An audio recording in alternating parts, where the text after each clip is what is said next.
If your Mitsubishi air conditioner is acting up, a reset is often the fastest and easiest fix. In just 1 minute, I'll show you when to reset, how to do it safely, and which method works best for common issues.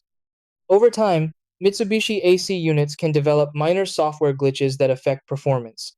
You should reset your AC if you notice erratic operation, remote not responding, blinking indicator lights, or warm air blowing instead of cool air. Before resetting, always do quick checks. Make sure the thermostat settings are correct and the air filters are clean, since dirty filters can cause cooling problems that look like bigger faults. Regular professional servicing every 6 months helps prevent these issues and keeps your AC running efficiently. Start with the remote control reset, since it's the simplest. If your remote has a reset button, press and hold it for 3-5 seconds. If it has a pinhole reset, use a pin or toothpick and hold for 10 seconds. If there's no reset button, remove the batteries, press any button for 10 seconds, clean the contacts, and insert fresh batteries. If that doesn't work, reset the indoor unit. Turn the AC off, switch off power at the circuit breaker, wait 2 to 5 minutes, then restore power.